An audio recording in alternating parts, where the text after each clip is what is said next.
Hey, gang, this week's episode is brought to you by Royal Retros, the king of throwbacks. Hey, if you're looking for teams and leagues that don't exist anymore, but you'd like to remember them in high-quality jersey or uniform format, hey, some of those teams were legendary. Some of them were disasters, but they all live at Royal Retros. Check them out. RoyalRetros.com. Use that promo code SEATS for 10% off all of your purchases. Check them out now. And now, check out this episode. The first NHL season was nothing short of remarkable.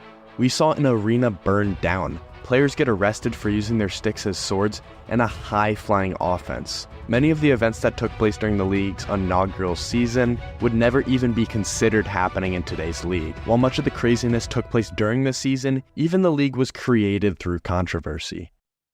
The year is 1917, and the biggest professional hockey league, the National Hockey Association, just disbanded. The league mainly folded because of the shady moves made by Toronto Shamrocks team owner Eddie Livingstone. Livingstone made some pretty questionable decisions that infuriated the NHA. Before the 1915-1916 season, Livingstone purchased another NHA team, the Toronto Blue Shirts, making him the only owner to own 2 franchises in the league. Because Livingstone now held more negotiating power than the rest of the league asked him to sell the Shamrocks. He agreed to do so, but several months had passed and no change was made. During this time, Livingstone was moving players from the Shamrocks to the Toronto Blue Shirts, leaving the Shamrocks to rot. He was then stripped of the Shamrocks franchise. Livingstone then went further to piss the league off, causing him to now have to sell the Blue Shirts. Again, Livingstone didn't sell the team. Instead, he sued the NHA. And by this time, the owners of the Canadiens, Wanderers, Senators, and Bulldogs were fed up with Livingstone's childish behavior. But they couldn't just ban him from the league, as the NHA's constitution did not allow them to just expel him from the league. So instead of trying to resolve the conflict, the other 4 owners simply just suspended the NHA's operations and made an entire new hockey league 2 weeks later, known as the National Hockey League. So yeah, the NHL was created just because the other team owners couldn't deal with Livingstone, and they would rather start a new league from scratch than have to do business with this man. So just like that, the NHL was created with 4 teams participating in it: the Montreal Canadiens, the Toronto Arenas, the Ottawa Senators, and the Montreal Wanderers. And fans were super eager for the start of the season. Well, maybe not. Welcome to Good Seats Still Available, a curious little podcast devoted to exploring what used to be in professional sports. Here's your host, Tim Hanlon. Well, this sounds interesting. Let's get on with it, shall we? My name is Tim Hanlon, and it's Good Seats Still Available. It's the curious little podcast that is devoted to what used to be in professional sports. That's what we do around here, and I thank you for finding us. And hopefully it'll make it worth your while this week. As the initial clip there gives you a sense of what we're in for this week, it's hockey time. We're going to go back to the very beginning of the National Hockey League. It's almost Stanley Cup playoff time. We're getting ready to kind of see who's going to be fighting for the cup this season. A pretty interesting season for sure. It's often that time when a lot of your smarty announcers struggle to put things into historical perspective, and often get flummoxed when they try to sort of make an allusion or some kind of reference to what was going on back in the day, especially if it's one of the teams that have been around for years. And of course, I'm talking about the quicksand historically that is the original 6, which I think a lot of casual fans think was, like the name seemingly implies, was the origin of the beginnings of the National Hockey League. Of course, that is not the case. You astute listeners out there will know that the original 6 actually began in 1942, and those original 6 clubs being, of course, the Bruins and the Rangers and the Montreal Canadiens and the Maple Leafs and the Detroit Red Wings and the Chicago Blackhawks. But those teams in 1942 were indeed seminal as part of the NHL's history. But if you remember correctly, back in 2017, the league celebrated its, wait for it, 100th anniversary. So if you do the math, that takes us back to 1917, which is many, many years before the original 6 era. So clearly there was some stuff going on in this National Hockey League during that period of time from 1917 all the way to 1942.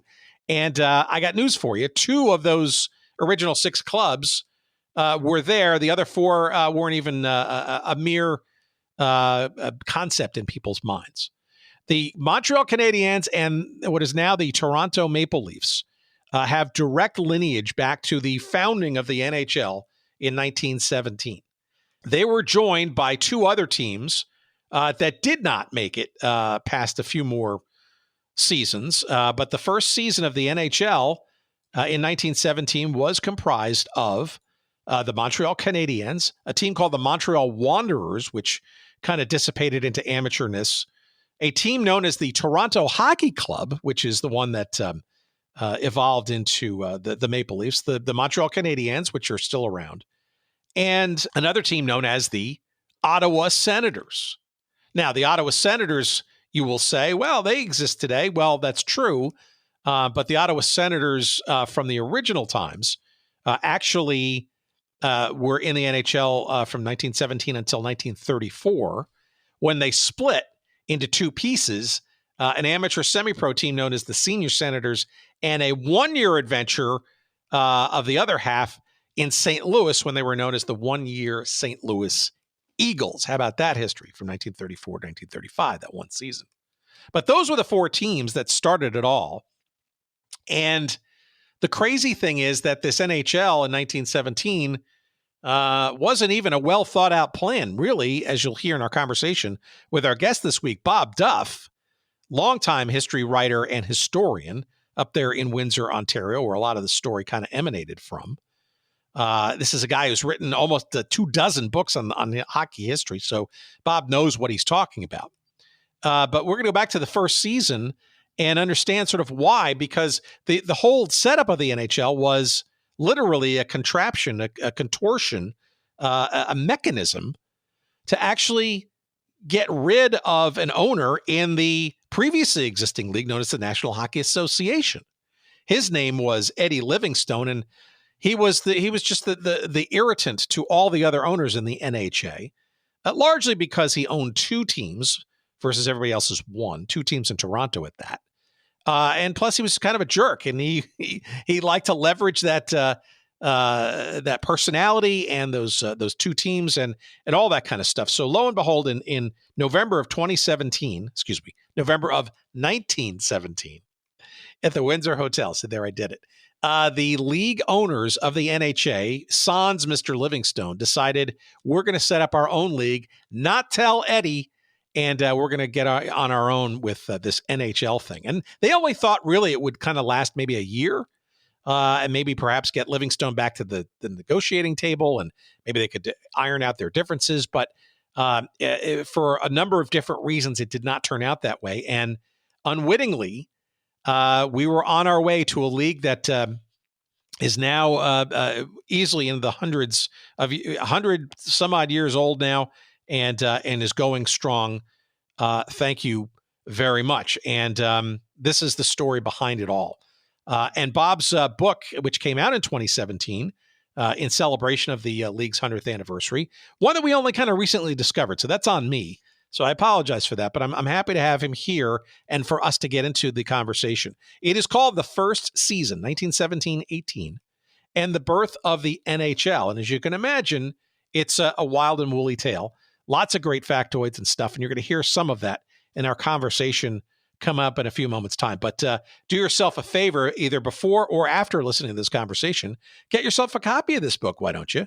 It is available in paperback and Kindle versions, and it is available wherever good books are found. Again, it's called The First Season. You can get probably the most conveniently and inexpensively and quickly through the process of going to our website at goodseatsstillavailable.com. Search up this episode number 386. My goodness, I came at 386 we've done. My goodness. And you'll find a convenient couple of links to this book, and it will get to you probably as fast and as cheaply as humanly possible. We appreciate you doing it that way. And hopefully we'll titillate you a little bit further with this conversation now. Let's get right to it, shall we? Here's our chat that we had with the Duffer. We had it a few weeks back, and it was my privilege to have him on the show.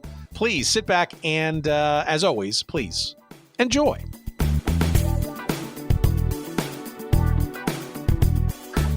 love to get our audience a bit up to speed as to how you skated, literally and figuratively, into this story. Is this from a fandom perspective, from a day job perspective? What entrances you about this origin story of the NHL? Well, I mean, I am a hockey historian, but I guess in all honesty, the real reason was a publisher approached me and said, they'd like me to do a book on the first season on the 100th anniversary of the NHL. So I said, sure. I mean, I love telling those stories, and I don't think they get told enough. And with anything to do with history, the less you talk about it, the more it gets forgotten and, it gets lost to time. And, we see that in areas other than sports, right? The famous saying, what we learn from history is we don't learn from history. And I think that's because we don't pay attention to it enough. Okay, so how does one become a quote unquote hockey historian then, right? I mean, is this a lucrative field? Is this something you're doing as a passion project as you work to live, and this is your live to work kind of dynamic? What is the pathway to it? Like, what inspires you to go deeper into the past in hockey history? I think for me, it was just a love of the game that started with childhood, and I just always had a fascination of wanting to know more than just what was going on right now. Like the names of the past made me curious and made me want to learn more and more. And as I got into a career as a writer, these opportunities came to me because of my knowledge of history. And one of the projects I worked on that doesn't get a lot of attention because it really wasn't intended to, but the NHL, as it turned out, from 1917 through 1926, the first decade basically of the league, they didn't have official scorers. They just kind of relied on the goodness of the home team to put together a game sheet and send them an account of the game, who got the goals, who got the assists. So there was the NHL actually approached me and said, we want to work on this project, which you can now see on their website where they've got game summaries for every game ever played. But for the vast majority of the first 10 years, they didn't have official game sheets. So I kind of was deemed with the task of assembling game sheets. So basically what I did was I went to the National Archives in Ottawa and I went through every newspaper that had an NHL team. And in those days, of course, there were dozens of newspapers, so it was a very time-consuming project. But you had to use all the sources because there were going to be contentious issues over. One paper might say this guy got the goal, another paper might say that guy got the goal. So we kind of had to use the base stats that the NHL had, and then work off of that. But we did find discrepancies, and it was an entertaining project to work with, and we actually found some players that had been overlooked that actually played in the league, maybe one game here or there, but had gotten missed because of the fact there hadn't been an official scorer to record them. So that was, one of the projects that came out of this. And then I also got to work on a book called Total Hockey, was an NHL production as well. And that involved a lot of research into that first decade of the league, because there really isn't, really until the American teams start to come in, it's almost like the league wasn't looked on as legitimate because it was just basically a provincial league, so to speak, with, between 2 and 3 teams in Ontario and 1 and 2 teams in Quebec. There was no other teams until Boston came in 1924. And the growth of the league really exploded in the mid-20s when they went at one point to 10 teams, which everybody talks about the original 6, but that's kind of a myth. All right. Well, let me double click on that, right? Because obviously this presumes, of course, your history project here presumes that you already were past that original 6 mythology. But this it still is pervasive. I was listening to a podcast from American political commentator and former sports guy, Keith Olbermann. And he never misses an opportunity. I forget what the current story was, but it did call back the idea of the original 6. And he spent a good 5 minutes schooling people on the fact that it's hook, line, and sinker, complete mythology. Um, why do you think that original six myth persists, and how do you think it got that way to the point where it is as completely obscured the rest of what we're going to be talking about, this period between 1917, the origin story, and what, roughly 1942 or so. Those years did not exist, right? No, they're very important to the history of the league. I think what happened, the whole term original six got its genesis in 1967 when the league doubled from 6 to 12 teams. And they referred to, Boston, Chicago, Detroit, Montreal, Toronto, and the Rangers as the original six. And then the six teams that came in, the Blues, the Seals, the Penguins, the North Stars, the Kings, and the Flyers, were the new six. So that's where the term original six becomes part of the hockey genre. But really, it's been mythologized from that to go back to, because as you say, from 1942 to 67, there were the same six teams in the league. Yeah, and we've talked about this before too with our various WHA conversations and stuff. I mean, stubbornly so, right? I mean, with all the expansion that was going on with baseball in the late 50s and the 60s with the advent of the American Football League and stuff, it was clear that by 1966, 67, still staying with six teams was certainly not going to get the quote unquote National Hockey League any plaudits for geographical, expansion and oversight. No, and they were all the teams are so close together. You could travel to every game via train. Like, you didn't even need to fly, because, you're talking Chicago, Detroit, New York, Boston, Toronto, Montreal. There's not a lot of geographic distance between those six cities. You didn't have, and by the 50s, you had West Coast teams in baseball, and, the NHL didn't have West Coast teams, as you say, till 67. I guess the question we haven't really explored, and I do want to get back into the founding of this, obviously the topic of the book, but you scratched an itch here, right? The irony is that when the NHL expanded, doubling in size for the 67, 68 season, the irony here is that was, if you will, the 50th anniversary of the 1917-18 season, right? Mm-hmm. And you'd think, and I'm trying to remember some of the stories and conversations we've had about the league in that time. I don't know how much of an embrace was there in 67 of that, because I mean, the original six to me almost completely discounts going back even further than that. And don't worry yourselves, fans. It's no big deal anyway. I just find it, I guess in hindsight, kind of odd to not call it out. I think that was part of the problem, was the NHL itself didn't embrace its own history and really didn't celebrate it the way the other sports did. There was no, there was basically, you'd had the acknowledgement of Rocket Richard's 50 and 50, and obviously Gordie Howe got plenty of recognition, but it was all guys that were part of that so-called original six era. You didn't talk about, the Newsy Lalondes and the Nels Stewarts and George Vezina's. If George Vezina's name wasn't on a trophy, nobody would know who he was. It's just really almost forgotten. The pioneers of the NHL are really not embraced the way, the George Hallases and Curly Lambos are in the NFL, and Babe Ruths and Ty Cobbs and those types in baseball. The early pioneers of the NHL are not celebrated in that manner. Why do you think that is? Because I was going to wait to the end for that question, but you're right. I mean, baseball, I would argue, is perhaps too aggressively tilled in terms of, I think there's the prodigious amount of writings and books and research and stuff. I mean, maybe to the benefit of all. I mean, I'm not completely discounting it, but it seems unequal in terms of, say, some of the other sports and stuff. And hockey's roots, right? I mean, we're going to talk about this origin story, actually precedes the NHL with the NHA and even the PCHA, the Pacific Coast Hockey Association, in the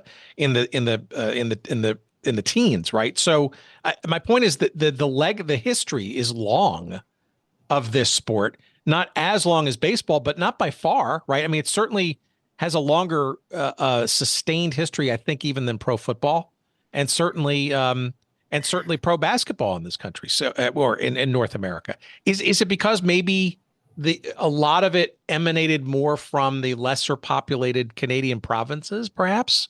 I or think so. what else? Yeah, because I mean, it seems like there's plenty of history. There's a dearth of it here in the sport. And they don't, like we mentioned, the no NHL teams on the West Coast. But to your point, the Stanley Cup final was an East-West showdown in the first 10 years of the NHL because there was that second league. It was the Pacific Coast League that later became the Western Canada League and finally just the Western Hockey League.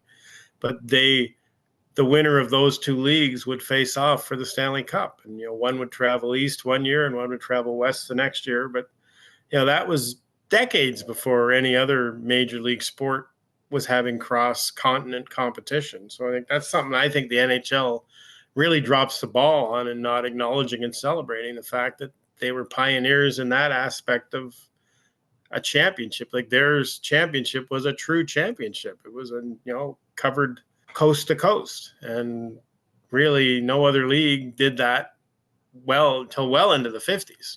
So give me a sense then of the drama of this sort of first season, because as you as the book describes, and even in some of the blurbs and stuff, right, it does come very close to folding in its very first year. And I guess it probably it's beneficial to kind of talk about what preceded this first year of the NHL, what the tributaries were to it, how it got formed in the first place. Can you give our audience a bit of a sense, because we want them to buy the book if they haven't already in 2017, to give me a little sense of sort of what this quote unquote pro hockey thing was in the pre-mortal NHL ooze? Well, the immediate forerunner to the NHL was the National Hockey Association. And it was basically the same cities and the same owners. The NHL was basically born out of pettiness and frustration with the owner of the Toronto franchise, a fellow named Eddie Livingstone, who just fought everything they tried to do and was always just a thorn in the side of the other owners. And they were just fed up with him. And they just decided, you know what? We're going to start a new league, and he's not invited. So they found new owners to put a team in Toronto. There was four actually. There was two teams in Montreal, the Wanderers and the Canadiens. And there was also the Ottawa Senators, and then the Quebec team, which was called the Bulldogs in the NHA.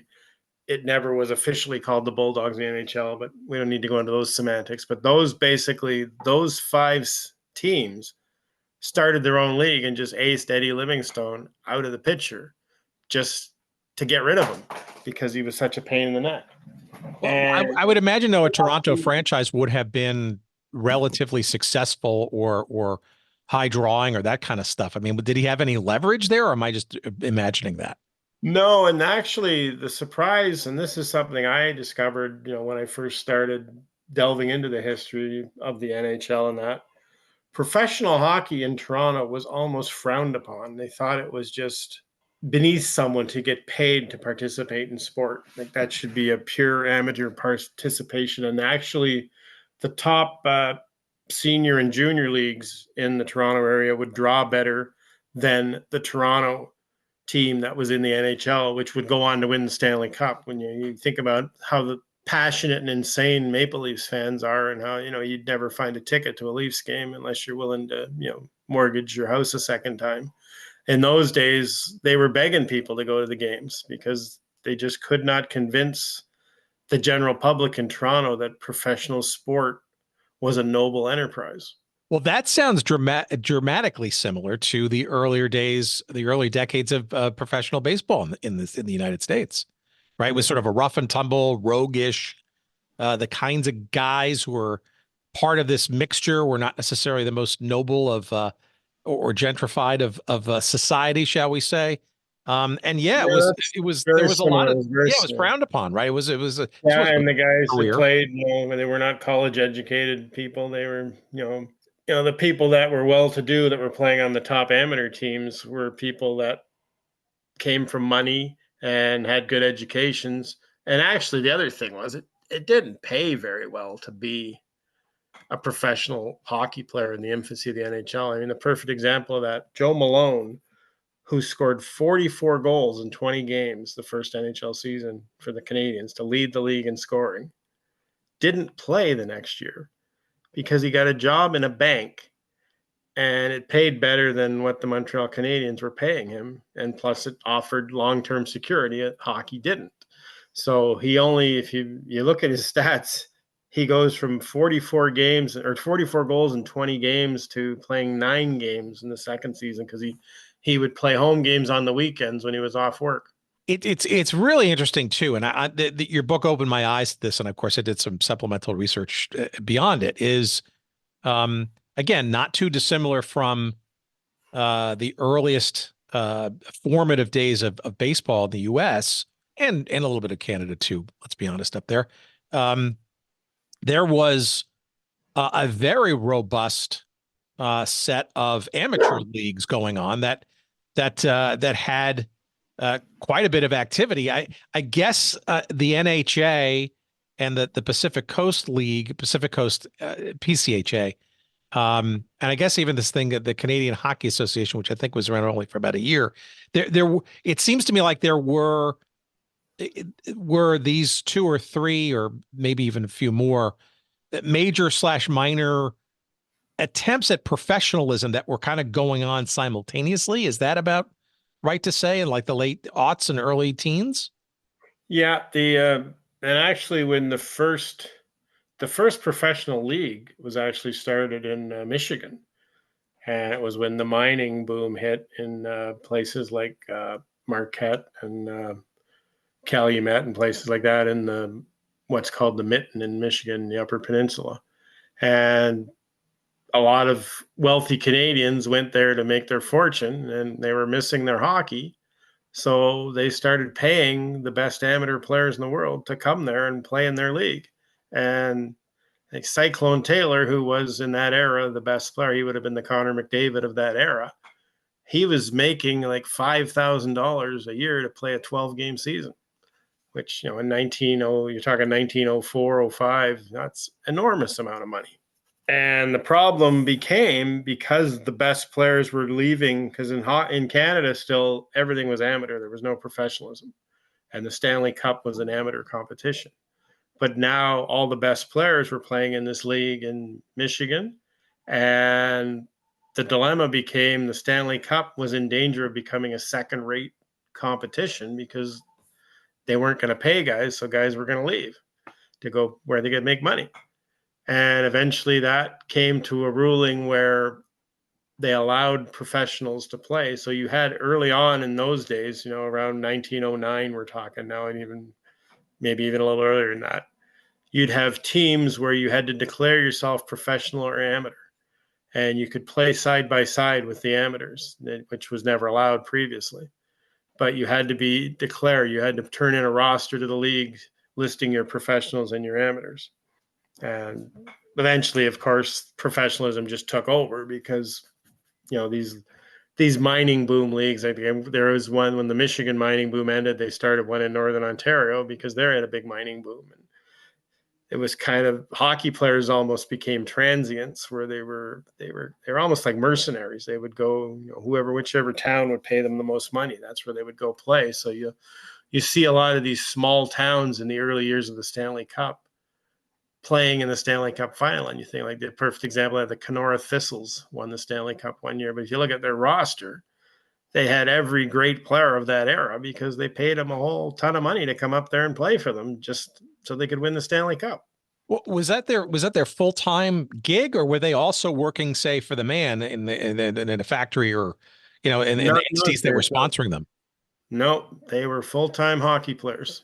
That's insane. I mean, at that time, that's a crazy. I mean, okay. So from what you could tell, how does that word get out? Like what's the telephone, the game of telephone tag that gets them telephone probably? How are they finding this out and making the decision to drop everything and go north to play a game and actually get paid for it, which has just got to be unheard of back in that time?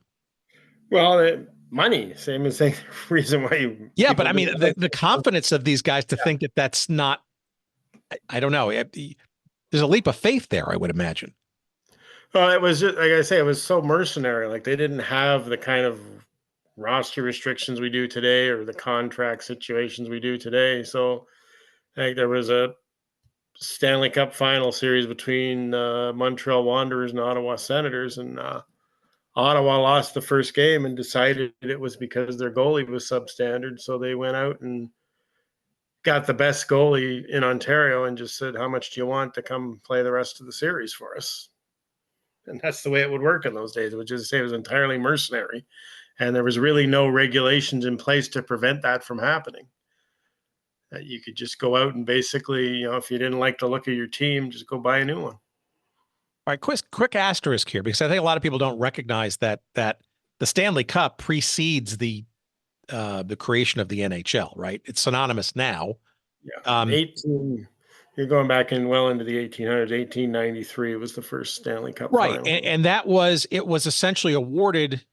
I guess in the beginning, right, as part of an amateur set of competition, right, and that it evolved as the amateur into professionalism thing did too as the decades progressed, right?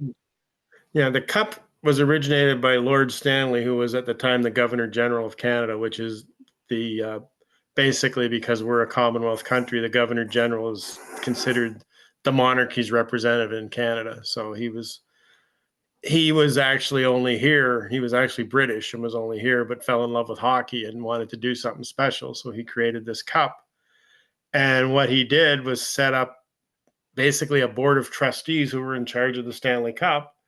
And their job was, if you wanted to play for the Stanley Cup, you had to submit a formal challenge to the trustees. They would review your team and decide whether you were worthy enough to play for the Stanley Cup.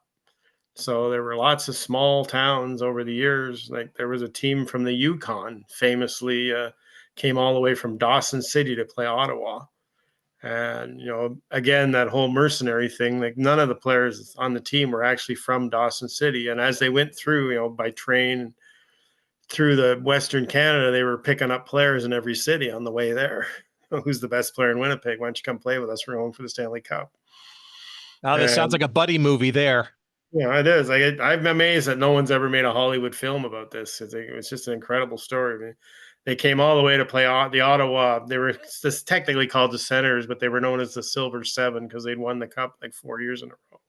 And another thing that people may not know about hockey is that prior to the NHL, for a long time, hockey was a 7-player game. There was a 7th position on the ice called a rover, which was basically kind of like a rushing defenseman. In those days, defensemen stayed home and guarded the net, rarely ventured up ice. The rover would go jump into the rush. He would come back and help on defense. So it was always your best player and your best skater. But that was why they were called the Silver Seven, because those 7 guys had won 4 straight Stanley Cups. And then in those days, you'd have, if the trustees decided a team was worthy of the cup, as the holder, you had to arrange to play them. So you might play for the Stanley Cup 4 times in 1 year. So it was almost like a title defense thing, not unlike boxing today. Yeah, similar to boxing, very much so. As long as you were the champion, you had to, any defense that was notated by the trustees as being worthy, you had to arrange to make that defense, or you could be stripped of the cup. All right. Well, the NHA ultimately drops the rover spot, right, and goes to a 6-man kind of format. How does that happen and why? I think mainly it happened to save money. They didn't want to have to pay another player. But other leagues didn't necessarily replicate that, right? They were kind of unique in that. They actually, in the first year of the NHL, the Pacific Coast Hockey Association still had the rover. So they would alternate rules. So it was a 5-game series because it was in the NHL city. The 1, 3, and 5 would be played under NHL rules, and 2 and 4 were played under Pacific Coast rules. So you'd have the 7th player on the ice for that games 2 and 4 of that series. The 1918 Stanley Cup final between Toronto and Vancouver, games 2 and 4 were 7-man hockey. Not unlike a designated hitter in American League Baseball versus National League in pitchers. Right. They would have interesting stuff. It was a huge advantage to the Western team because they played it all year. The NHL team never played it. So all of a sudden you're playing a type of hockey that you haven't played all year in the biggest games of the year. And by the same token, the 6-man hockey got to be confusing for the Western teams because The Rover used to do a lot of back checking and coverage for them, and now he wasn't on the ice. So you had to redesign your whole system of playing. How intriguing, though, to see the differences of that, because your true adjustments, both for and against those changes and stuff, really tests your mettle, if you will, and your coaching strategies and your approach to play, and how do you utilize and substitute and that kind of stuff. It's got to be, to me, that sounds fascinating, but it also sounds just illogical, I guess, from a scheduling perspective and from a planning perspective, I guess, as players and coaches. Yeah, and the fact that the one team would have to travel by train across country, they talk about teams having bus legs. Well, imagine how they would try to plan their trip where they could stop in a couple cities and play exhibition games just to kind of keep their game sharp and keep their fitness sharp too, because you didn't want to be sitting on a train for 3 days and then playing the most important games of the year. Okay, well, give us a sense then of the PCHA and the NHA, which seem to be kind of the two strongest of the leagues out there, and the ones that are sort of lurching most definitively towards quote unquote professionalism. But also juxtapose this with, I think this is also lost on a lot of people's history radars. There's this thing called World War I that's sort of in the midst of all of this stuff, right? So can you shake that vigorously and sort of tell us maybe how things were sort of congealing, coming together, and ultimately then netting out into this beginning of this thing called the NHL? Well, it certainly hurt the number of available players, because in World War I, pro athletes didn't get a pass, at least they didn't in Canada. You went to combat and you fought in the war, and all of the great hockey players in the NHA wound up going and serving in combat in World War I, and some of them obviously didn't make it back. So, and some of the ones that did were wounded, and there was a fellow named Leth Graham who was a pretty good player with Ottawa in the NHA, and he had gone into the war and he'd been gassed in the war with mustard gas. And when he came back, he just had no cardio anymore because his lungs were destroyed by the gassing. So he still played, but he could only play like 2 or 3 minutes a game. He just didn't have the lung capacity to, so there were situations like that where players were either lost to killed in action or were badly wounded and didn't make it back to play. But there was actually, the last season of the NHA, they put together a team of all the hockey players that had been drafted and put them in the league as they're called, I think, the 334th Battalion or something. They were all in the same unit. And they were in basic training, and they were also playing in the league just because they were so shorthanded for players because of the war.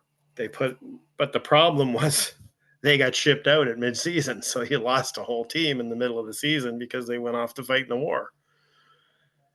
And that was also part of the reason for the demise of the NHA, because they didn't have enough players. They had about 6 teams in the NHA, and they maybe had enough players for 4 teams, quality players. I mean, you can always find players, but to have players that were of the caliber to play at that level was the problem. And even in the first year of the NHL, some of the guys who played didn't play for long because they were either older and had kind of been lured back to hockey to take the place of the young guys who'd gone to fight the war, or they were younger guys who would have never made the grade if all the real players were still there. And as soon as the real players came back, of course, those guys were pushed out. And Livingstone's also agitating amidst all of this, right? So the chaos of the war, the decimation of rosters, the rating between the two leagues or of players and that kind of stuff, and then you stir in the pot with this Eddie Livingstone character, who's owning the Shamrocks and the Blue Shirts. How does this all come to a head? Because it's clear that even without him, things were not necessarily going to be, and nobody knew when the war was going to end and what was, what the repercussions were going to be, and if players were going to come back, so it was clear that, that something other was probably going to have to happen from all of this? Yeah, I mean, it was really almost a fly by the seat of their pants operation because, as you say, they didn't know what the future held. There was so many things going on in the world that were far more significant than playing hockey games that a lot of the question marks hung over the league all year long. There was always uncertainty, and then made it even worse was basically 3 games into the season, the Westmount Arena, which was home to both the Canadiens and the Montreal Wanderers, burned to the ground. And both teams lost all their gear in the fire. And the Canadiens they scrounged up some gear. They moved to a smaller rink and kept playing, whereas the Wanderers just decided, yeah, we're done. We're not going to, they were struggling to put a team together to start with. They actually recruited American players because at that point the U.S. hadn't entered into World War I yet at the start of the 17-18 season. And they actually had a couple of guys who were part of the U.S. military, and they were in Montreal helping the Canadian military modernize their armaments factories. And they were from the Boston area, and they were both really high-end amateur players in the U.S. And they convinced these 2 guys to sign with the Wanderers, and they were the first Americans to play in the NHL. But that's how desperate the Wanderers were for players, because the majority of their team had enlisted and gone off to war. The NHA, though, was probably mostly the origin of the NHL, though, right? I mean, the teams largely in that league and Livingstone's agitation, that pretty much were the seeds of where the NHL most directly came from. Is that fair to say? With some, oh, absolutely. I mean, other than the military team that obviously got shipped overseas, when you look at and you eliminate Livingstone's teams, you basically were left with Quebec, Ottawa, the Canadiens, and the Wanderers. And that's who came over to the NHL, the owners of those 4 teams, plus the new Toronto team that created. Now, to talk to when we say the contracts were not very valued or even valid, it seems, because all the players that were playing for Livingstone's Toronto teams all of a sudden signed with this new Toronto team. Now, he argued, and actually they ended up in court for like a decade fighting this. Like, he always argued that those guys were under contract to me, and you had no legal right to take them. And he was probably right. Like, the contracts in sports in those days were so, people were jumping contracts left and right in sports in those days. So it was not, and I don't think the courts really cared that much about sports in those days because, the money was so small that it really wasn't a major issue. But I always had fascinated me that all these guys that were playing for Livingstone all of a sudden are playing for this new Toronto team.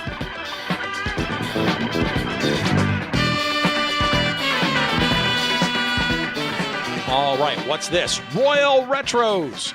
All right, longtime fans of this show may remember a little site that we used to promote the heck out of called 503 Sports. Well, not only are they still around, they are now known as Royal Retros. RoyalRetros.com, the king of throwbacks. And like the name implies, the highest quality jerseys and hats and apparel and all kinds of stuff related to various teams and leagues and situations that we love to obsess about here on this show. And I'm talking about getting jerseys with your name and number on the back of them, customized to your liking for the WHA or old NHL hockey teams that may not exist anymore.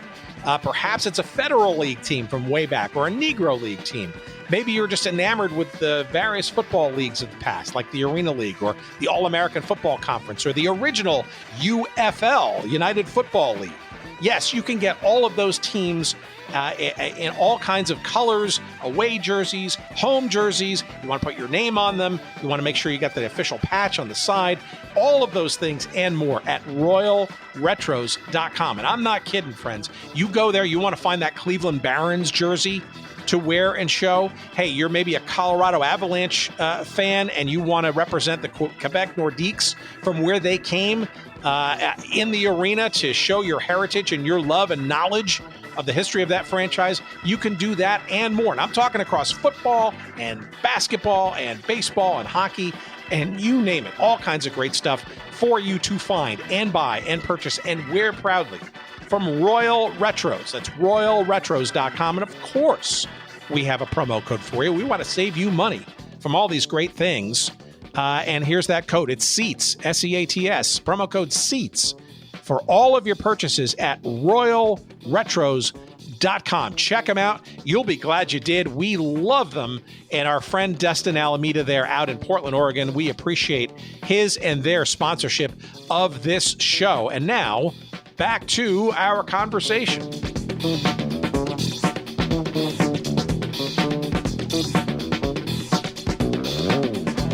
All right. Well, so how does the deed get done? It's clear that I don't know. It's clear, but it seems to me that a lot of the origin of the NHL is almost directly linked to a process by which of getting rid of Mr. Livingstone from the NHA scenario, the process.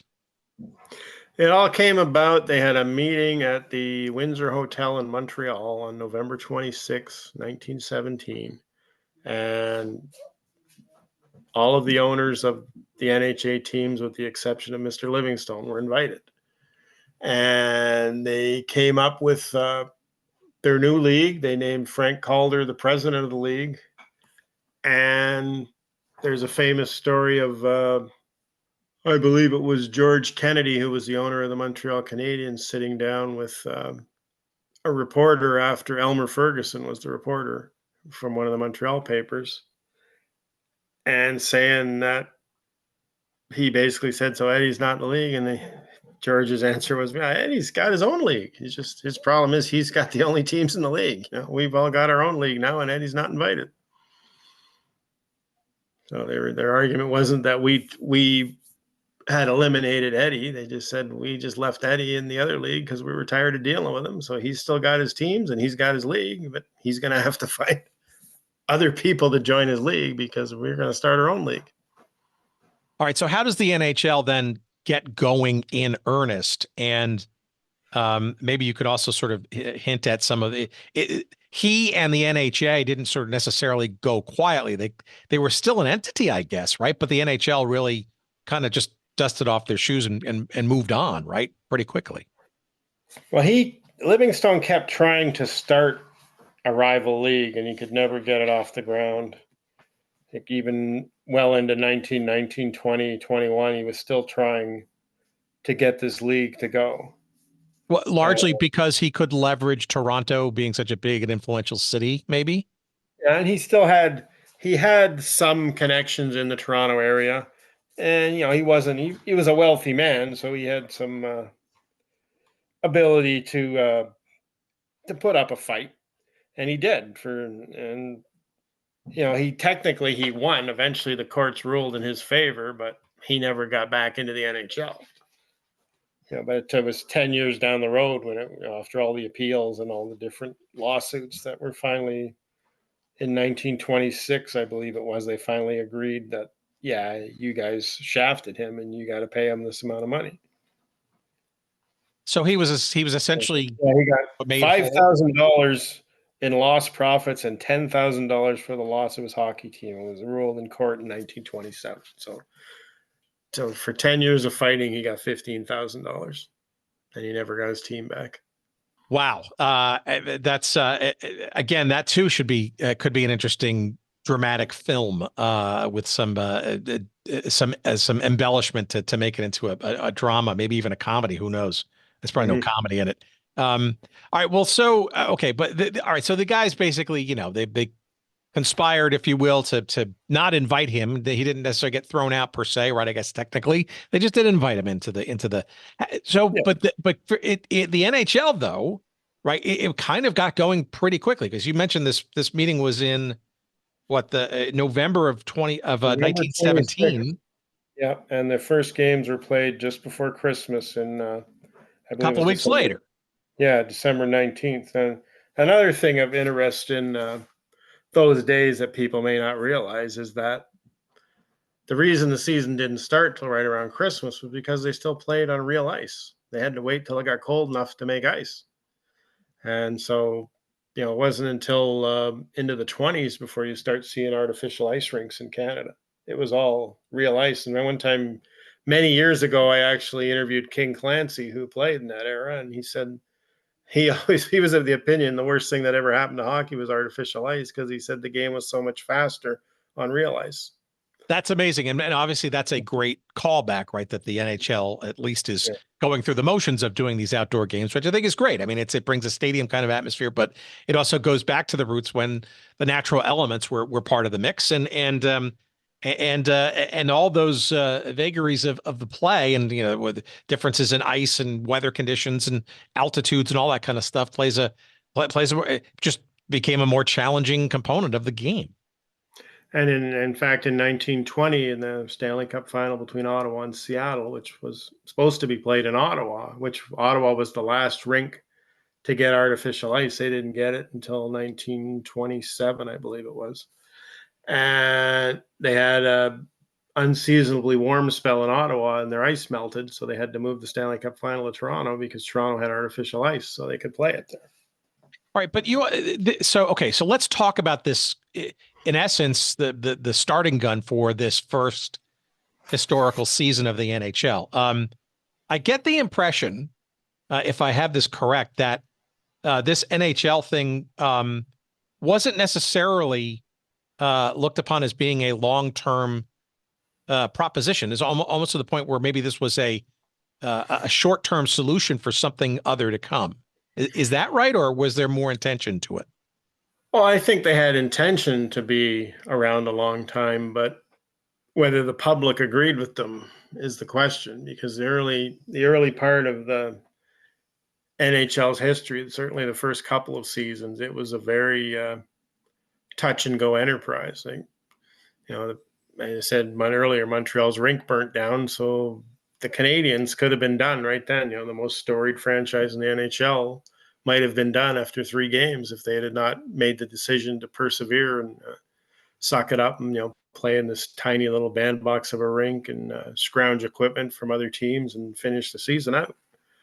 And Toronto won the Stanley Cup in 1918, but attendance was so poor that the following season, 1918-19, they folded the team before the season was over.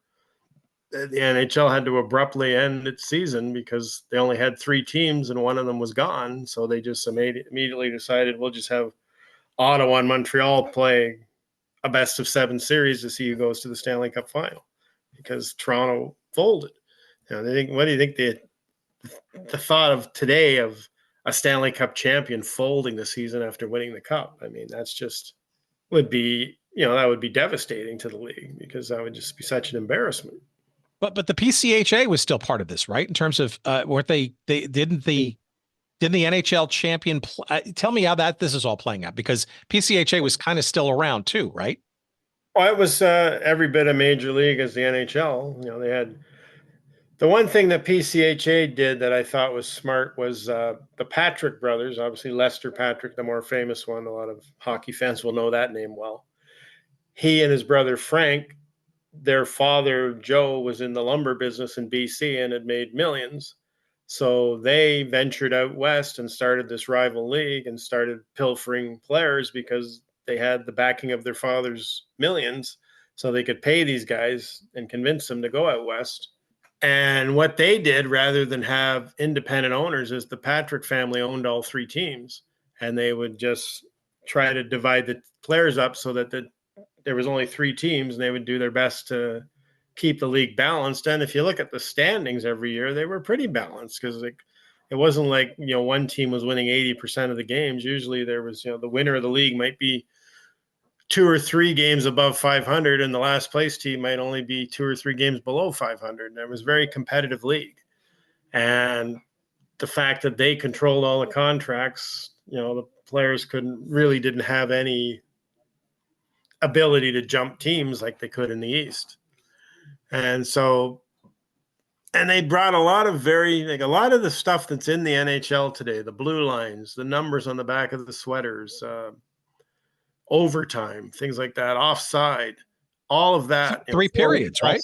the 3 periods, forward passing, all that stuff was brought in by the Patricks.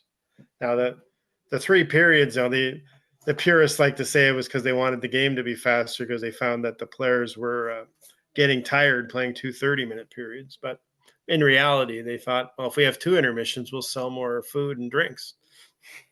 Well, tell me how this season plays out, because there's a bunch of different events and dramas that sort of, let's put it this way, it threatens the viability of the league, I guess, right? Which is sort of the inherent sort of tension in this story, right? I mean, nothing was guaranteed that this season was going to be successful, nor that it was going to be the beginning of a long-standing legacy, right? What happens that threatens the very viability of this thing, even, getting through its first ever season?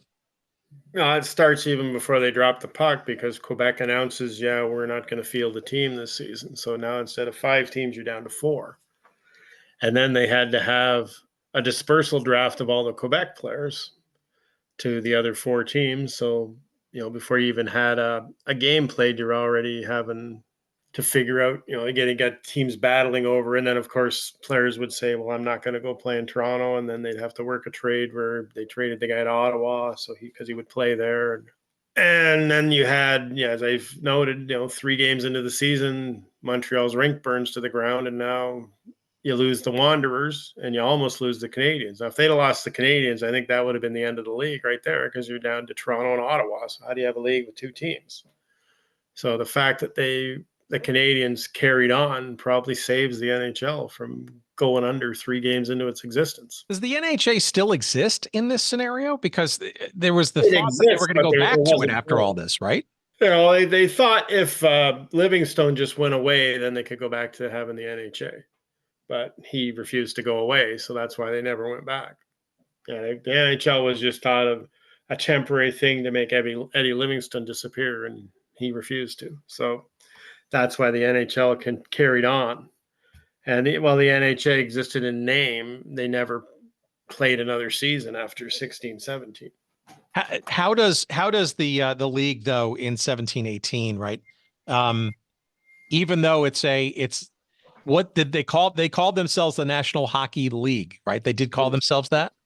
Yes. Okay. So how were they dealing then with the same issues still applied, right? The lack of players and the war and that kind of stuff, right? And now I'm wondering how the players and the coaches sort of felt about all of this. I mean, was it just kind of standard procedure, just another year in the crazy evolution of this game, or was there real doubt about the viability of this kind of thing? Because it does again so quickly formed.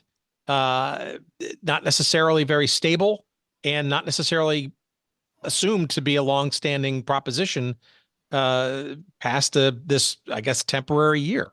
Well, I think from a player standpoint, they wouldn't have been too worried about it, because they were used to being mercenaries. They would just go where somebody was going to pay them to play. So if the NHL had folded, they would have just found, one thing we haven't really discussed, that the dirty little secret of amateur hockey was they were actually paying those guys. They just didn't publicize it. So there's a famous case of a guy named Carson Cooper, who was a prominent amateur in Hamilton, and the Boston Bruins wanted to sign him in their first season, and he wouldn't sign with them. And they actually hired a private detective to get the goods on him, and they figured out how he was getting paid under the table, and they had the whole goods on him. And they said, look, you can either sign this contract and come play for us, or we can take all this to the tax man and we'll see what happens to you then.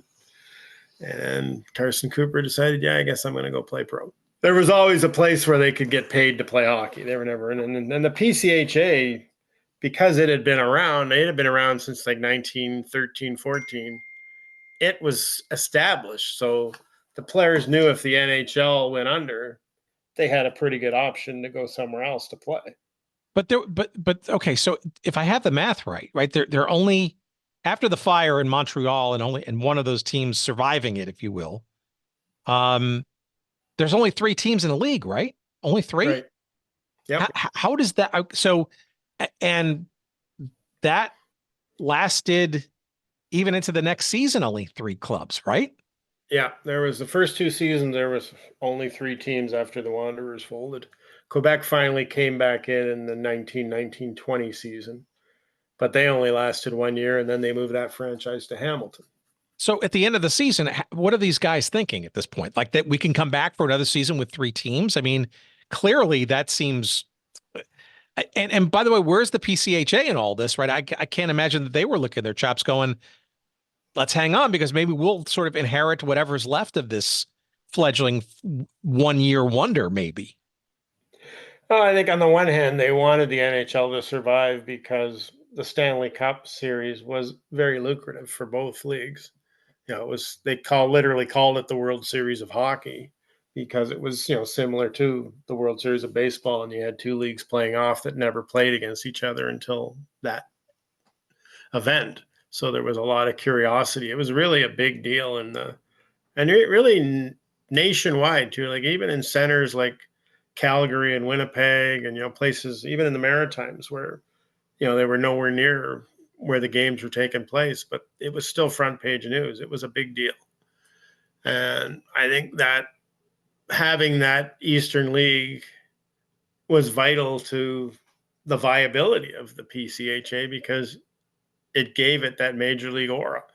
Whereas if you were just a league in Western, on the coast of BC, you really wouldn't have had the same kind of gravitas, I guess would be the right word, if you were just playing against each other with 3 teams. With that, there was a real romanticism about the Stanley Cup in those days because of the fact you were traveling across the country to play off with this other league that, it was kind of the mystery, like, the 72 Summit Series when Canada played the Soviets. We didn't really know anything about the Soviets back then, so there was a real aura of mystery when that team came over here. And I think there was the same kind of feeling about, in the West, obviously, when the NHL team came, and in the East, when the Pacific Coast Association team came to play. There was a real curiosity amongst the fans in that area to see these guys that they'd only heard their names. They'd never actually seen them play in person. From your research, what could you divine around the aura and the feeling around the league as it limped its way through its first season and then the Stanley Cup championship with the PCHA?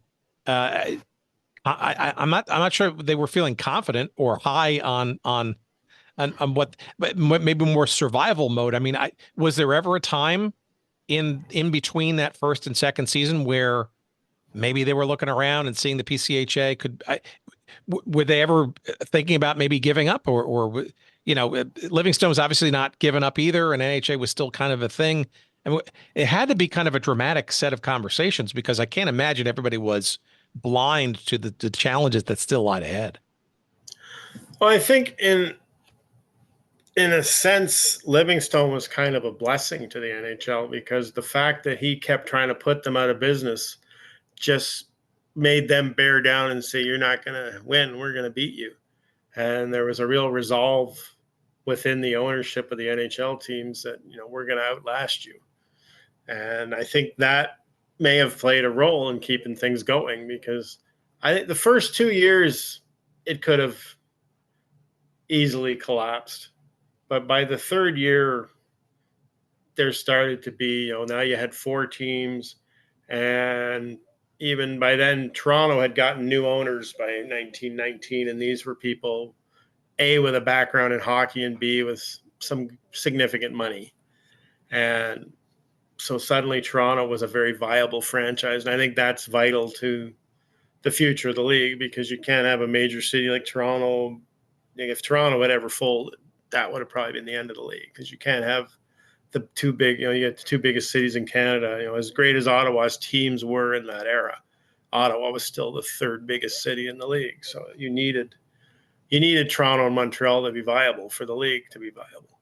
So I think that the fact that Toronto was purchased in 1919, or was it acquired, I guess, basically when the team folded, the league had taken over ownership of the club. So they just basically handed the club to these new owners, and all the players that were on the previous Toronto team just transferred to the new Toronto team.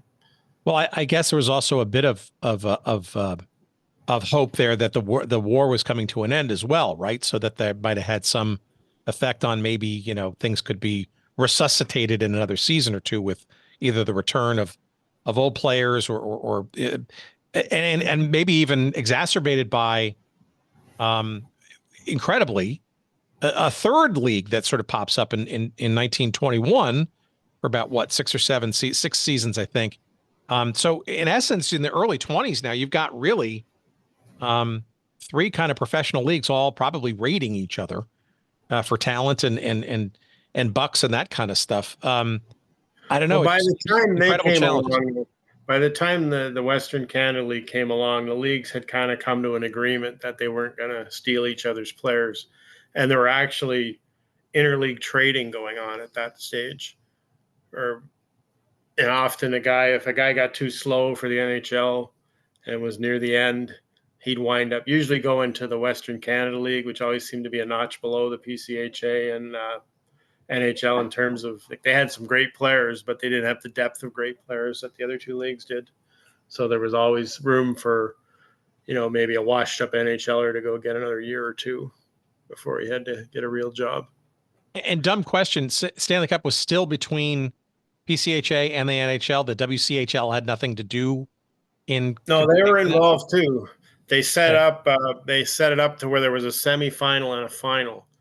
So they would still travel. Either the NHL team would go west, or the two Western teams would come east. Or what they might do is, if they determined, they would alternate which team got the automatic berth in the final out of the three leagues every year. So if it was a case, say Montreal won the NHL and they were going to be in the final, they would have, say, Calgary and Vancouver would play off out west to see who would come east to face Montreal for the Cup. So there was a semifinal element added in. And then when Ottawa won it, I think in 1923 it was, they went west and played, I believe it was Vancouver and Edmonton. So they had to beat both of them. The difference they initiated then was some of the series were just 2 out of 3 instead of 3 out of 5, because, the reality was spring was coming and you had to get the games, and even with artificial ice, they didn't have the kind of cooling technology they have today. So if you started getting into mid-April, the ice was going to be bad. So they had to get the games in as fast as they could. And, having the prairies in kind of helped, because the prairies stay colder a lot longer. So you could always schedule the Stanley Cup final for Edmonton or Calgary and know you were going to have cold enough weather to have good ice. It's crazy to think about it, but of course it's obvious back at that time the technology didn't exist for sustaining indoor ice and that kind of stuff. All right, well let's cul-de-sac this, and I know we were kind of sort of focused on the book's target here of the first season, but the lead up into it, and then the diaspora or the things that sort of evolved from it certainly play in. And I guess I want to wrap up this little sort of component of the history of the NHL with what happens to both the WCHL and the Pacific Coast Hockey Association as the 20s start to roll on, literally and figuratively, right? This is a time post-war, the economy and, Gilded Age and all that kind of stuff certainly had some similar effects. And in Canada, I'm assuming, as it was in the United States, it was, how does obviously we're not near the depression and the collapse of the economy in 29, but how did these three leagues kind of evolve and ultimately collapse into what I guess is the standing entity that is firmly now the NHL by the end of the decade? Oh, the first sign of trouble, I guess, was in after the 23-24 season. The PCHA loses a team, so now they're down to 2. And they end up merging with the Western Canada League, and it's eventually renamed the Western Hockey League because there are American teams in the league. Like Portland was in the league, Seattle was in the league for a while. And that narrows it down to now we're just having a straight Stanley Cup final again, the winner of the Western League against the winner of the NHL.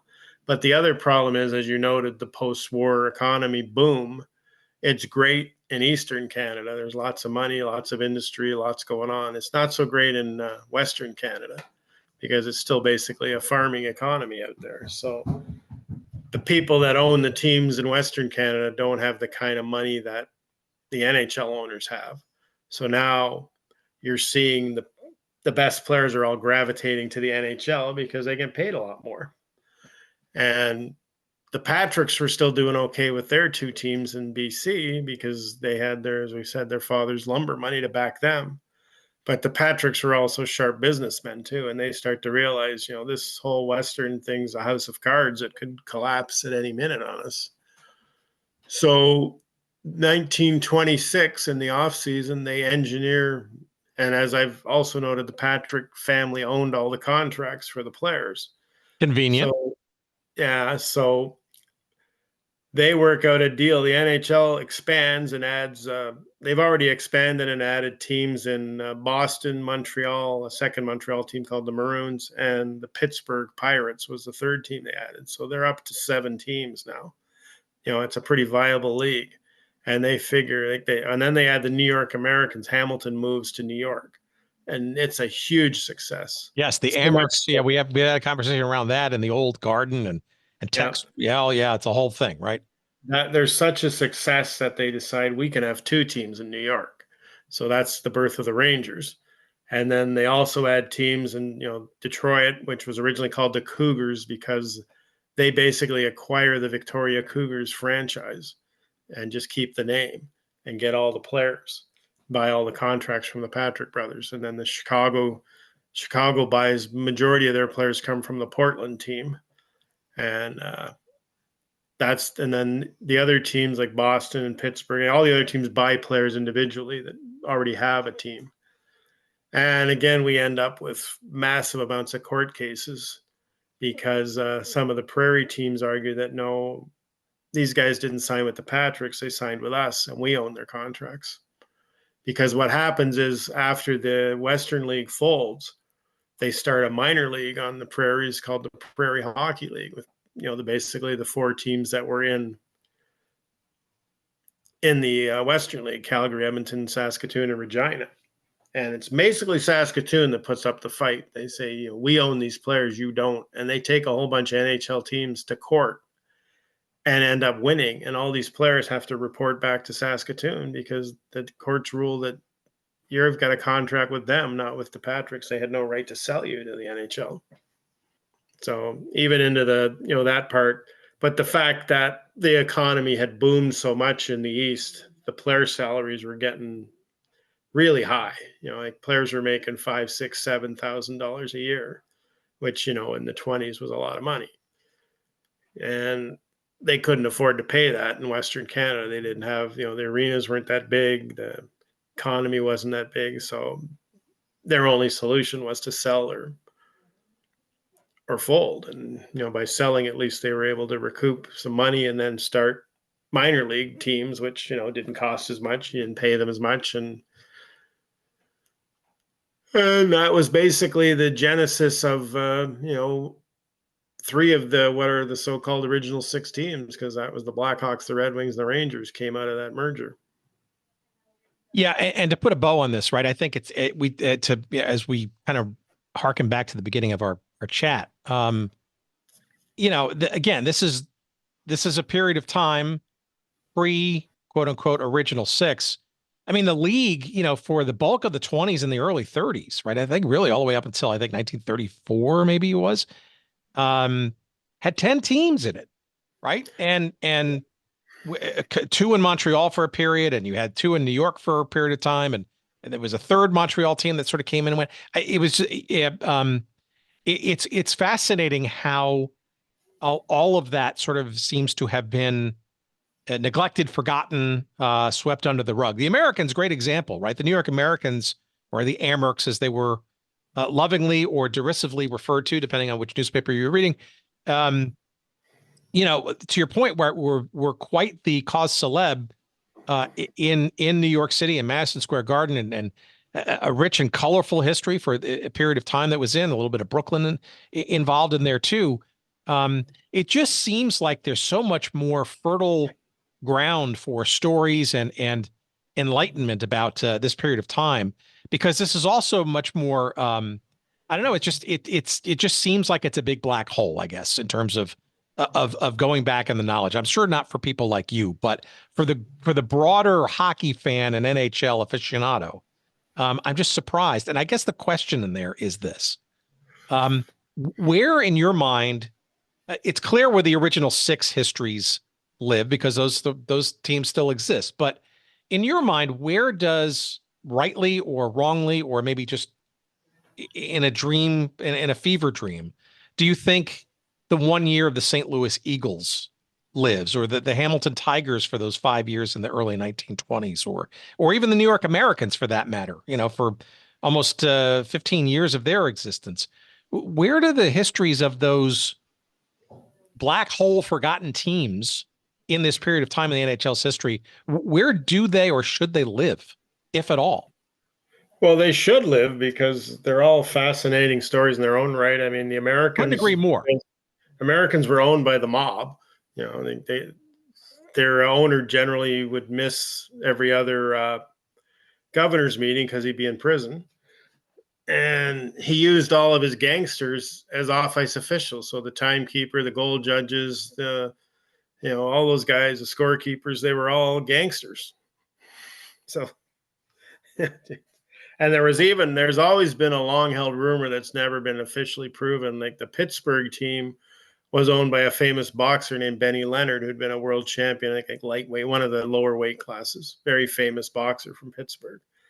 But the word was Benny didn't have a lot of money. And the belief has always been that the mob was giving him the money to run that team too. And they were raking in the profits from that team. So it's funny. In Niagara Falls, Ontario, there's a famous criminals museum, and you go through it and you see like half the people that were running the New York Americans are in this museum.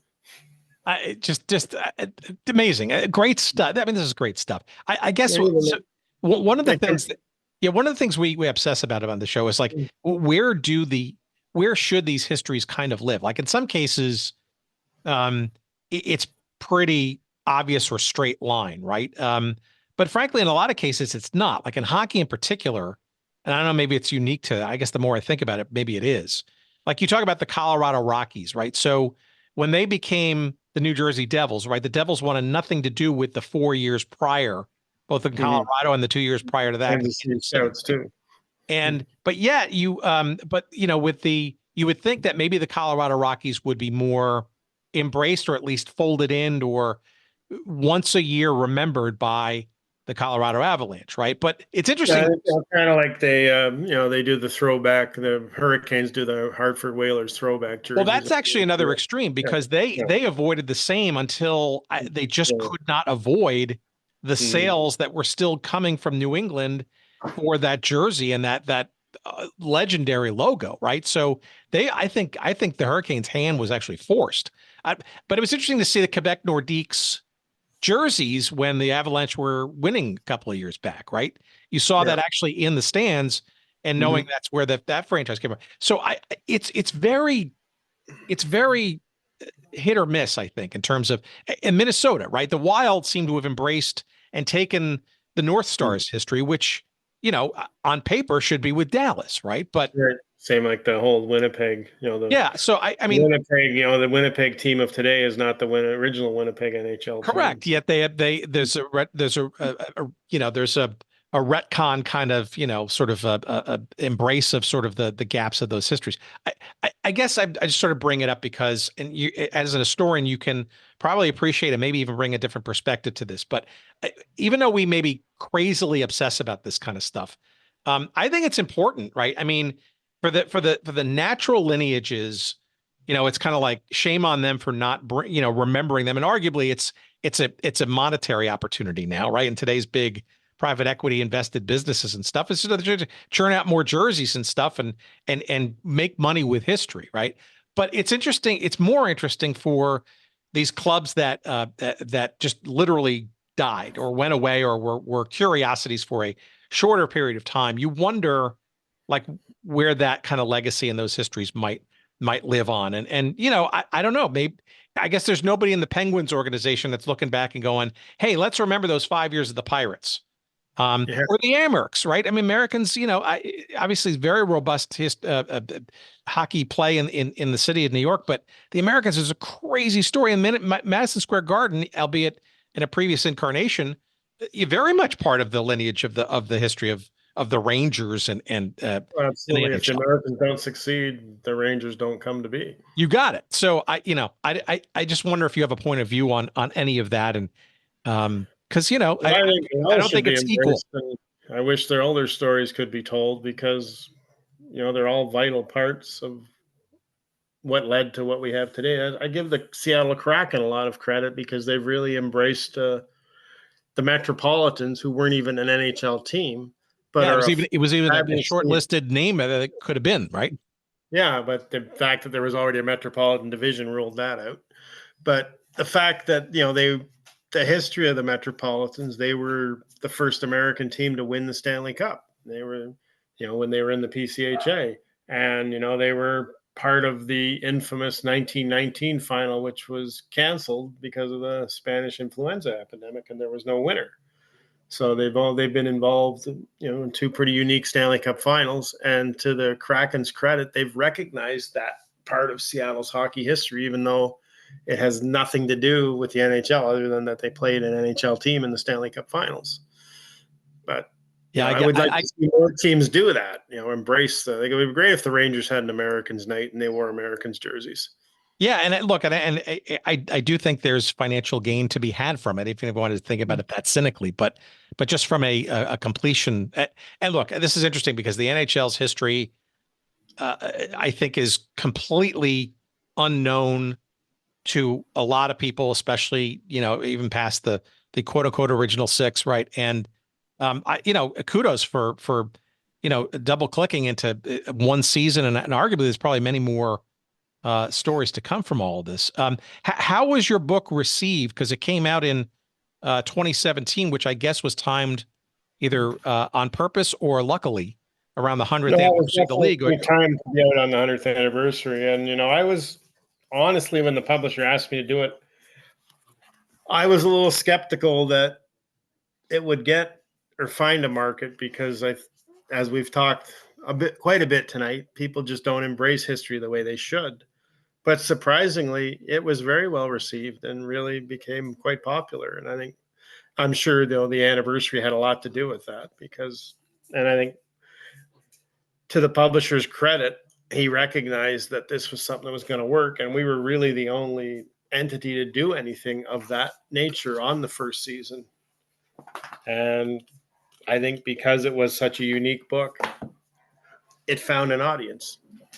And for our audience who has yet to buy it yet, which wink, wink, nod, nod will hopefully help a little bit, a little extra boost after all these years.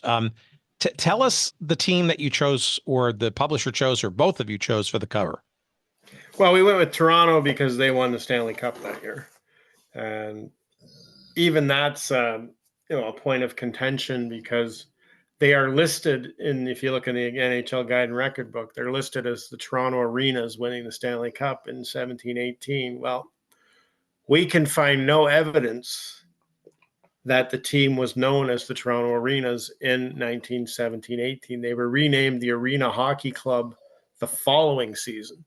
They were just called the Toronto Hockey Club in 1917-18. So really, it shouldn't say Toronto Arenas. And in fact, the Leafs they're on the 100th anniversary, did a throwback where they wore what they thought were the Arena's jerseys. And it turned out they were wearing the 18-19 jerseys. They weren't wearing the cup winning jersey. So that was quite to a historian. That's criminal. Yeah. Historians were up in arms, of course, and the marketing people didn't care.